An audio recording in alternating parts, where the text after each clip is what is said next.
Semoga Tuhan beserta kita sekarang dan selama-lamanya. Inilah Injil Yesus Kristus menurut Yohanes. Dimuliakanlah Tuhan. Damai sejahtera ku tinggalkan bagimu, damai sejahtera ku berikan kepadamu. Dan apa yang kuberikan tidak seperti yang diberikan oleh dunia kepadamu. Janganlah gelisah dan gentar hatimu. Kamu telah mendengar bahwa aku telah berkata kepadamu, aku pergi, tetapi aku datang kembali kepadamu. Sekiranya kamu mengasihi aku, kamu tentu akan bersuka cita, karena aku pergi kepada Bapa-Ku. Sebab Bapa lebih besar daripada aku. Dan sekarang juga aku mengatakannya kepadamu, sebelum hal itu terjadi, supaya kamu percaya apabila hal itu terjadi. Tidak banyak lagi aku berkata-kata dengan kamu, sebab penguasa dunia ini datang, dan ia tidak berkuasa sedikit pun atas diriku.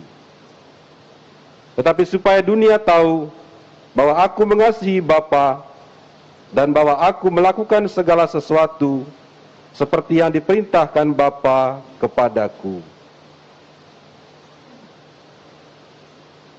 Demikianlah Injil Tuhan. Terpujilah Kristus.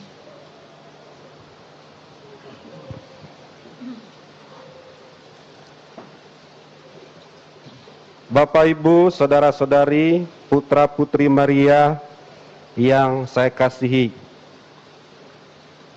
ada banyak bentuk doa rosario yang kita daraskan.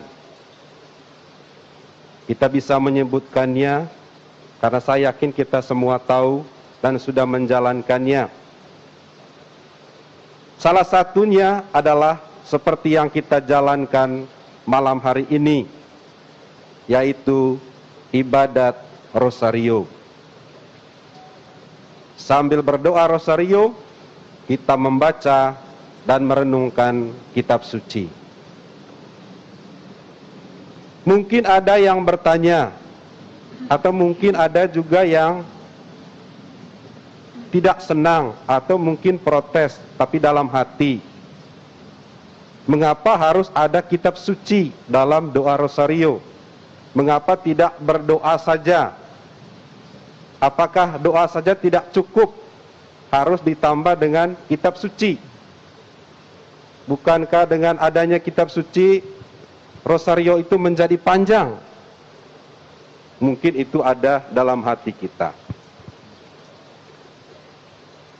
Beberapa hal ini mungkin akan membuat kita memahami mengapa dalam doa rosario kita juga perlu membacakan kitab suci. Yang pertama, kalau kita ingat dan sudah hafal, sesungguhnya semua peristiwa rosario diambil dari kitab suci. Kita mulai dari peristiwa gembira yang pertama. Maria menerima kabar dari malaikat Tuhan. Itu kan dari kitab suci. Kelima peristiwa itu dalam peristiwa gembira semuanya diambil dari kitab suci. Demikian juga peristiwa sedih, peristiwa mulia, dan peristiwa terang. Sehingga ada yang mengatakan sesungguhnya doa rosario adalah sebuah ringkasan kecil tentang kitab suci, khususnya perjanjian baru. Sehingga adalah perlu dan penting dalam doa rosario kitab suci dibacakan. Entahkah kita mengambilnya dari bacaan harian, ataukah seperti yang kita buat nanti pada malam hari ini, di setiap selesai satu peristiwa dibacakan, Injil atau kutipan kitab suci juga dibacakan. Jadi rosario dan kitab suci bukan dua hal yang terpisah, tapi justru rosario didasari oleh kitab suci. Itu yang pertama. Yang kedua, mengapa dalam doa rosario kita juga perlu membacakan kitab suci? Karena dalam doa rosario sesungguhnya kita berdoa kepada Yesus, tapi dengan perantaraan Bunda Maria. Siapakah Bunda Maria itu? Bunda Maria kita tahu adalah orang yang melaksanakan kehendak Allah. Bahkan dia mau melaksanakan kehendak Allah dari sesuatu yang mustahil. Maria, engkau akan mengandung seorang anak laki-laki.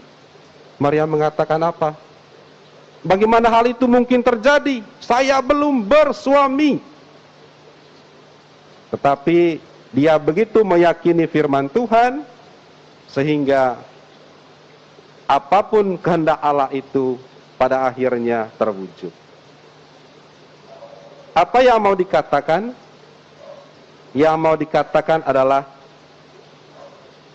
kita hendaknya tidak hanya berdoa rosario atau berdoa kepada Maria, tapi hendaknya kita juga menjadi seperti Maria, yaitu menjadi pelaku firman. Apalah gunanya kita banyak berdoa, kalau tapi firman itu tidak kita laksanakan. Akan ada kesenjangan yang luar biasa jika kita rajin berdoa, tapi kehidupan nyata kita jauh dari firman Tuhan. Karena itu adalah penting sambil kita berdoa kepada Maria, kita juga meneladani Maria. Dan sumbernya dari mana? Sumbernya adalah kitab suci. Dan yang ketiga, mengapa dalam doa rosario kita perlu mendengar dan merenungkan kitab suci? Kalau Maria melaksanakan firman Tuhan berdasarkan apa yang dia dengar, baik dari Tuhan Allah sendiri melalui warta malaikat, maupun dari Kristus yang dia ikuti dalam perjalanannya. Lalu kita syukur kalau ada di antara kita yang mendengarkan seruan Tuhan secara langsung. Syukur. Berarti ya itu sudah luar biasa. Tetapi kepada kita sesungguhnya firman Tuhan itu ada. Kitab suci adalah tempat firman Tuhan bisa kita temukan. Kitab suci adalah tempat firman Tuhan bisa kita renungkan.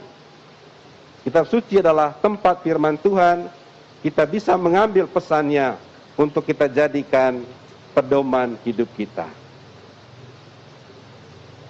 Dan pada hari ini, melalui kitab suci yang telah kita dengar tadi, Tuhan mengajak kita supaya kita menjadi pembawa damai.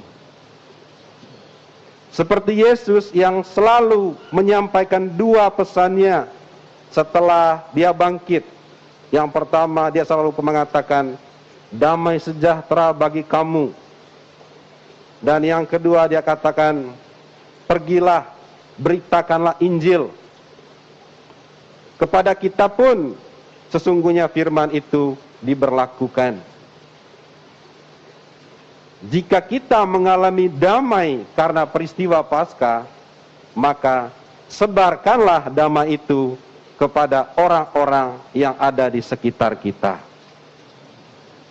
Adalah tidak rugi kalau kita mewartakan damai itu kemanapun dan dimanapun.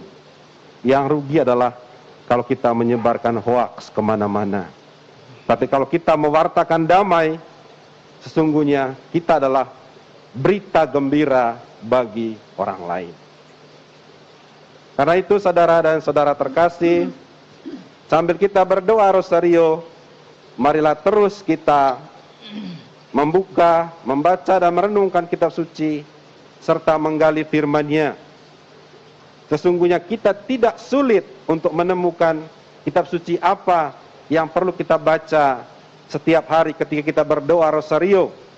Karena gereja sesungguhnya sudah menyiapkan bagi kita bacaan harian. Tinggal kita buka, kita baca, kita renungkan, dan ambil pesannya, sehingga hidup kita seperti Maria akan selalu dan senantiasa sesuai dengan kehendak Tuhan, dan terutama seperti pesan Injil hari ini, hendaknya kita menjadi pewarta dan juga pelaku kabar baik dan damai kepada sesama.